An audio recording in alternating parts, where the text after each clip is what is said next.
I wasn't planning on doing another spaces. When I said I was done, at that time I meant it. But today we had a world event happen that's going to have ramifications on everybody, whether they know it or not. Today, Lord Rothschild is dead. A new baron of the Rothschild family will be appointed. And when that happens, new people come in and new people have new ideas. So while the Rothschild's plan and the New World Order's plan can be generational, they always have a plan A, plan B, plan C. And when you have a new person on top, well, guess what happens? Sometimes they go with plan B. I'll give you an example. Project Bluebeam. Project Bluebeam, in case people don't know what that is they're planning on putting holographic images of Jesus or Buddha or whoever the other religious figures are and making people believe that we're having a alien invasion and Christ is here to save us. This is on the New World Order's agenda. They've been planning this for a long time. But here's the thing. The new Rothschild in power might want to go with plan B and plan C. So you see, what happens at the very top of the game has ramifications for all of us, not just us, our kids and our grandkids as well. The Rothschilds are what people call the Pinzer of the 13 bloodline families. What you have to understand about these families is they don't necessarily like each other. You know, a good analogy is how the mafia families worked in New York. The Gambino family and other families, they didn't necessarily all like each other, yet they all met and they all made plans together. Some of them had more weight than others by far, but they all met and they all made plans together. And when someone went after them as a collective, they came together like fingers on a fist. They clenched and they went to war. So what's happening right now is we have two scenarios. First and most likely scenario, that is a new member of the Rothschild family becomes the head, and he is the one who might be weaker or stronger than the last guy. Obviously, at this point, probably weaker. Or maybe the guy, Lord Rothschild, the one who just passed, was a puppet like the king of Saudi Arabia and the crown prince, whoever comes to power now, was always the power to begin with for the past 10 or 15 years. We don't know, okay? We can only speculate. If people tell you they know, they're lying to you, okay? There's only some things we know. We know about structure. We don't know exactly what's happening. But the first most likely scenario is a new guy comes to power and he probably has some different ideas of how to attain their end goals. The second possibility, less likely, but still possible, is the other sharks, the other 12 bloodlines might think the Rothschilds are weak. And if that happens, well, someone's going to test that chin. Now, it seems unlikely, but again, that is a very strong possibility out of the possibilities that are out there. Right now, the Lee family in China, maybe the Rockefeller family in America. Maybe one of these families has new blood, and they're like, you know what? Let's test the Rothschilds. I'll give you an example. A lot of you guys watch Game of Thrones. Well, when it came down to it, the people who had the dragons made the rules, but once the dragons died, after a while, there was a rebellion, and they lost. And then the Lannisters took power, in a sense. So what you people have to understand is there will be changes. We just don't know if they're subtle or not. Now, what are the signs that we can look for?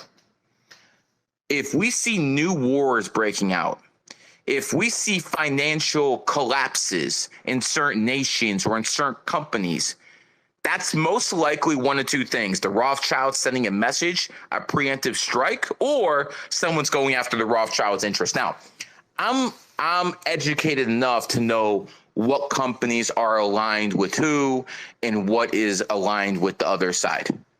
Most of you have no clue, so don't even try to make a rationale out of all this. But we're going to have some serious changes if people, kind of feel weak. See, if the Rothschilds family is strong right now, nothing will happen. Absolutely nothing will happen except maybe some policy changes. If the Rothschild family is weak right now, either the Rothschilds are going to strike to compensate or someone's going to test them. Now, what would a testing look like? It would most likely look like a financial collapse, or maybe people start shorting a certain company. Maybe people start pulling liquidity from a certain company, whether it be Applebee's or, that's a bad example. What the fuck am I talking about? Whether it be a company like AT&T or maybe Amazon or maybe something to do with Tesla. Certain people own those stocks. Certain people own those companies, and maybe those are proxies for the Rothschilds or for someone else. I will tell you this. If we have a peace deal in the next couple of months, that's because the leadership of the Rothschilds demands it. That I will tell you 100% for sure. If we have what people call a peace treaty come together in the next couple months, the Rothschilds are fully in control, and the new head of the Rothschild family wants to go another way. Now, what would be the most drastic event that could happen if people want to test the Rothschilds? Not just from a financial standpoint. What would be the most drastic thing that could happen? Power outages, people attacking the infrastructure, or China testing Taiwan. Those could be some of the things out there that people could look for if there's going to be another change. Now, also take a look at Biden at this point. And dear Secret Service, this is just speculation. Thank you. People need to understand that the president of the United States at this point is a puppet, is a complete and utter puppet. Some people can say Donald Trump was fully in charge, but, he was just a guy with less strings than all the others. He had a little streak of independence, but, when it came to that vax, he tapped out quick, didn't he? So he was a president with limits. He could do good things, but it was limited what he could do. The last real president was John F. Kennedy. And that's because he had his daddy, who basically owned so many politicians, had so much money. John F. Kennedy thought he was untouchable. He thought he could fucking go to war and there would be no consequences. And, if there was a real president, the last real president in American history, it was definitely, the 7 life path snake, John F. Kennedy, born on the 29th. It was definitely him. But he had major backup. The Kennedy family is right up there in the Illuminati bloodline. They're right there. Okay. That was probably the last attempt to take America away from the Rockefeller family in the 60s, who were very much under the Rothschilds. The Rothschilds owned Europe a long time ago. The Rothschilds owned Europe in the 1800s. After Waterloo, and Napoleon, stuff like that, they completely owned fucking Europe. It took them until 1913 to get most of America. But even then, someone like JFK could break through and do something. But ever since they basically took him out, there's pretty much been no opposition. The only opposition you can say was maybe on a very small level, Ross Perot. If you guys remember him, he was a billionaire who was running as independent, and he looked like he was going to win against Clinton and Bush. And then someone knocked on the door, and the guy who was in second place as an independent dropped out the next day. They basically told him, listen, you do this, this is what's going to happen. That's how it works. That's how it works.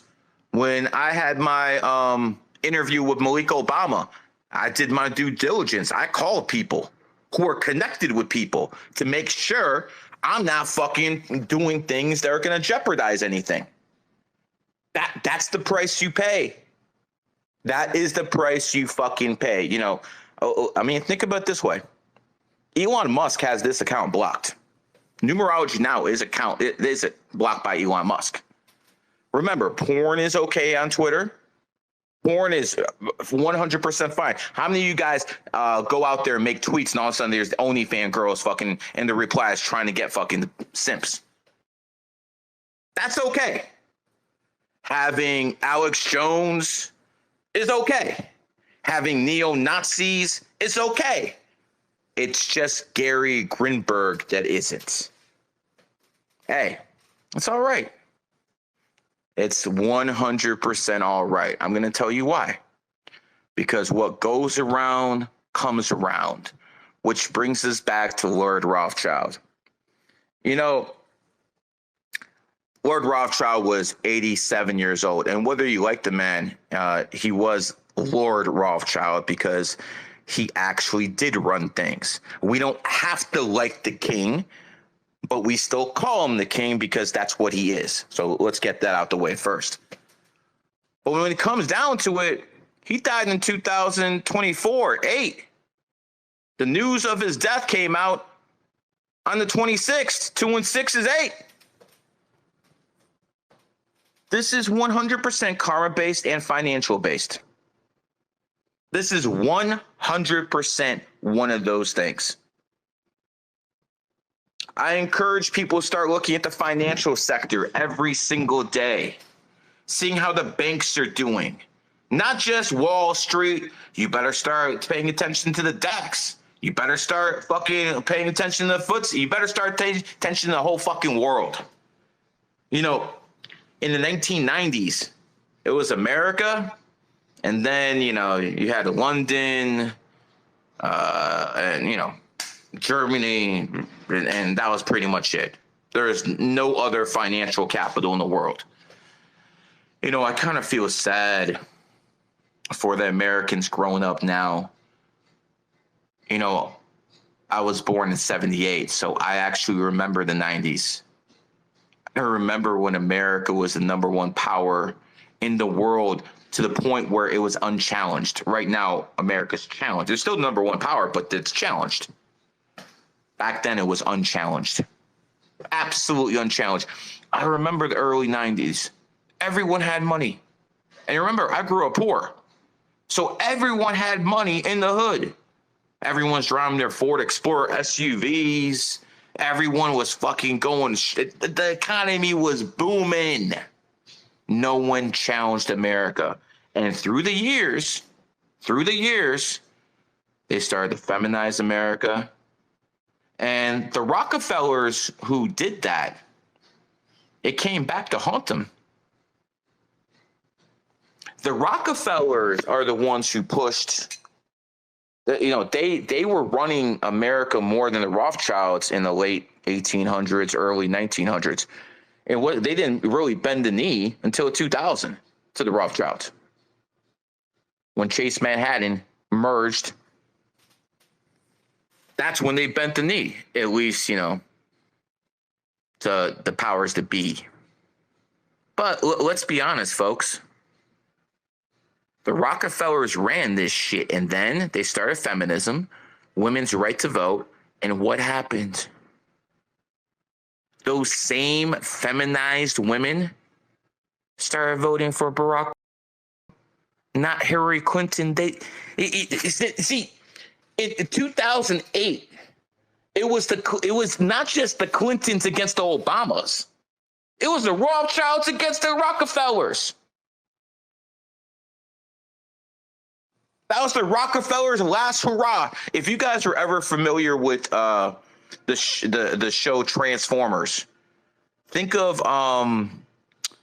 the Rothschilds as Megatron and the Rockefellers as Starscream. A disloyal number 2, but still useful enough because no one else can do what he does. So that's why I don't get rid of them. Because if the Rockefellers ever got rid of, if the Rothschilds ever got rid of the Rockefellers, there would be complete disarray in the United States of America. All their minions would go to war. You couldn't control it. So they keep them around because it will be less. They know they're an enemy, but their enemy they can see. So when the Rothschilds and Rockefellers, again, were going to war in 2008 through their proxies, the Clintons and the Obamas,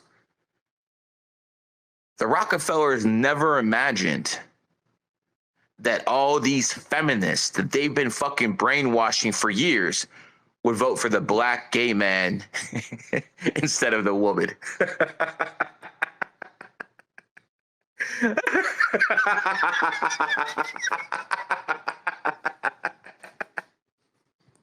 It's just comical. Comical. They never saw it coming. These people thought they're going to go back in the White House and do what they needed to do. Wrong. They tried again in 2016. Uh-oh. Obama's out the way. What are they going to do now? They would rather give it to Trump than give it to the Rockefellers fucking Clinton in 2016. The Rockefellers have been taking L's after L after L against the fucking Rothschilds for nearly a goddamn decade. If you guys into wrestling, you know that guy who fucking always fucking wrestles the star and gets his ass whooped within 3 minutes and then gets pinned, that journeyman. That's what the Rockefellers are compared to the Rothschilds. But now we're going to find out what's going on in world history. Now we're going to find out if all the people have been saying, the Rothschilds are done, the Rothschilds are done, the Rothschilds are done. I've heard this shit for fucking 3 decades. Every year they're going to lose power and all this other stuff. Now we'll find out if those people are right. Because if there's going to be a shakeup, it's going to happen when Tywin Lannister dies. Do you guys understand the metaphor? Tywin Lannister was the head of the Lannister family. When he was around, the Lannister family was feared. When he died, those idiot kids of his fucking, it was all over real quick. I'm going to give you an example of how this happened already in world history. You know, there was another bloodline family. There was another bloodline family out there. And they got eliminated. Interestingly enough, they start with RO, just like Rothschild, just like Rockefeller. They were called the Romanov family. And they led the Soviet Union bloc of the New World Order. It was Russia back then, again, Soviet Union, Russia. Soviet Union was when it was over. But the king of Russia, the Tsar of Russia, the Romanov family, they were in charge in the 1850s when the Rothschilds already took power, the Bank of England after Waterloo, controlled France, and they wanted to control Italy and some of the Central Powers at the time. So what happened was the Romanov family saw that they were trying to create a central bank where they would control everything. See, when you have a central bank and you can't control your central bank, you can't address your problems. Sometimes your economy is overheating. Sometimes your economy needs to be inflated with money. You can't make those decisions when you don't control your own central bank as a nation. Just like the European Union. They don't own shit. Brussels does. So they were trying to create that in the 1800s, and the Romanov family said, fuck you. And he took his allies with him. And the Lord Rothschild at that time was a powerful man, nowhere near as powerful as now, but he was a powerful man. And he said that I curse your family and I will eradicate your bloodline. Well, about 60 years ago, after that, World War I started. And the idiot who was in charge of the Romanov family, you guys can look at his numerology yourself and laugh. Yeah, I know. Yep, another one. He was a weak fucking man. And he collapsed under pressure. And when he collapsed, first there was a provisional government, and then the Bolsheviks basically took him. And they killed him, and they eradicated his bloodline. And the Bolsheviks did that under orders from the Rothschilds. This is what happened. This is real history. They ain't gonna teach you this shit in schools. This is what happened. And one of the great families, the Romanovs, were eliminated. Now, there are rumors that a certain princess was escaped, and she's married to one of the U.S. presidents, but that's a story for another day. So now we're in that pivotal moment in history again when Romanov might be Rothschild. But the chances of that are very, very slim. But we're going to find out in the next 33 days, next moon cycle. Because if we have big events by that time, and you're going to have to distinguish what big events are. Obviously, if you have a fucking, a war star in Nepal or some other bullshit, we don't know if that's the big event that's going to trigger it. But I gave you some examples of what would. The king is dead.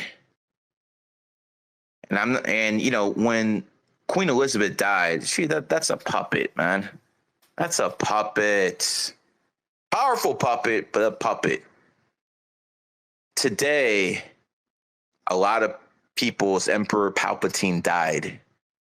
And now we're going to find out if Darth Vader can be an Emperor Palpatine. Because if he can't, he'll be Sith, and we'll have a new bloodline family that's going to come from those 12. It's always going to come from one of the 13 families. That's not going to change. This has been a GG33 production.